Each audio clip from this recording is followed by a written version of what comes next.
வணக்கம் மக்களே! நான் உங்க ஆக்டர் உதயச்சரன். எல்லாம் எப்படி இருக்கீங்க? நல்லா இருப்பீங்கன்னு நம்புறேன். ஸோ இன்னைக்கு ரொம்ப பரபரப்பா பேசுறது நம்ம குக் வித் கோமாளி புகழ் மணிமேகலை. அவங்க வந்து அந்த நிகழ்ச்சியிலேருந்து விலகுறதா அவங்களோட இன்ஸ்டாகிராம் பேஜில போஸ்ட் போட்டிருக்காங்க. ஸோ அதுக்கான ஒரு கிளாரிஃபிகேஷன் வீடியோவும் அவங்களோட யூடியூப்ல போட்டிருக்காங்க. அந்த வீடியோ கிட்டத்தட்ட 20 நிமிஷம் இருக்கு. ஸோ அந்த வீடியோல அவங்க என்ன பேசியிருக்காங்க, எந்த காரணத்தினால குக் வித் கோமாளிலேருந்து அவங்க விலகியிருக்காங்கங்கிறத இந்த வீடியோல ரொம்ப ஷார்ட்டா பார்க்கலாம். வாங்க வீடியோக்குள்ள போலாம்.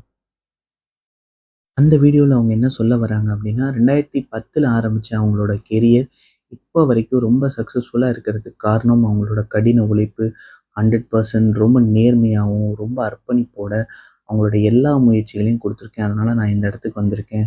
அதே தான் குக் வித் கோமாளில 2019லேருந்து இத்தனை சீசன் வரைக்கும் என்னோட முழு அர்ப்பணிப்பையும் நான் குடுத்துருக்கேன் அப்படின்னு சொல்றாங்க. ஆனா எனக்கு சுயமரியாதை ரொம்ப முக்கியம். அதுலேருந்து கிடைக்கிற பேரு, பணம், புகழ் எதுவா இருந்தாலும் அது 2ஆம் பட்சம் தான். குறிப்பா இதுல வந்து ஒரு பெண் தொகுப்பாளர் இருக்காங்க. அவங்க ஆங்கரோட பார்ட்ல ரொம்பவே டிஸ்டர்ப் பண்றாங்க. ரொம்பவே இன்டரப்ட் பண்றாங்கன்னு சொல்றாங்க. அதுவும் இல்லாம அவங்க குக்குங்கிறதே அடிக்கடி அவங்க மறந்துடுறாங்க. அத விட்டுட்டு ஆங்கரா இருக்கிற என்னோட பார்ட்ல அவங்க நெறைய குறுக்கிடுறாங்க. நம்மளோட உரிமைய கேட்கறது கூட இங்க குத்தமாயிடுது. எனக்கு எது சரின்னு படுதோ அத நான் என்னைக்குமே தைரியமா பேசியிருக்கேன். அதுக்காக நான் வந்து எத பத்தியுமே கவலைப்படாம நான் ஸ்ட்ராங்கா அதிலேயே நின்றுருக்கேன். அவங்களோட நெகட்டிவிட்டியாலயும், அது மட்டும் இல்லாம அவங்களோட டாமினேஷனாலயும் இந்த நிகழ்ச்சியோட சுவாரஸ்யம் ஓவர் ஷேட் ஆவுது அப்படின்றாங்க. இதுக்கு முன்னாடி நான் மகிழ்ச்சியா வேலை செஞ்ச 4 season cook with Komali team இல்ல. ஸோ அதனால நான் வெளில வந்துட்டேன். 2010லேருந்து 15 வருஷமா நான் ஆங்கரா ஒர்க் பண்றேன்.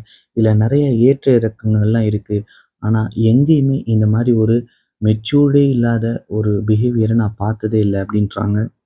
அவங்களுக்கு என்னோட வாழ்த்துக்கள நான் தெரிவிச்சுக்கிறேன். கடவுள் அவங்களுக்கு நெறைய நிகழ்ச்சிகளையும், வாய்ப்புகளையும் தரட்டும். அப்பதான் மத்தவங்கள அவங்க டிஸ்டர்ப் பண்ணாம இருப்பாங்க.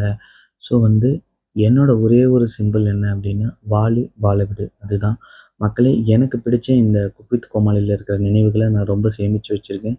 அது மட்டும் இல்லாம சீசன் 1லேருந்து சீசன் 4 வரைக்கும் இருந்த டீம் கூட நான் ஒர்க் பண்ணதுல ரொம்ப மகிழ்ச்சி அடைகிறேன். மக்களே நீங்க இதுவரைக்கும் குடுத்த அன்புக்கும், ஆதரவுக்கும் ரொம்ப ரொம்ப நன்றி. ட்ரஸ்ட் காட், ஒர்க் ஹார்ட் அப்படின்னு சொல்லிட்டு அவங்களோட பதிவை முடிச்சிருக்காங்க. அவங்க வீடியோலயும் இதுதான் சொல்லியிருக்காங்க. அவங்க மென்ஷன் பண்ணியிருக்கிற அந்த லேடி ஆங்கர் யாருங்கிறது எனக்கும் தெரியும், உங்களுக்கும் தெரியும்.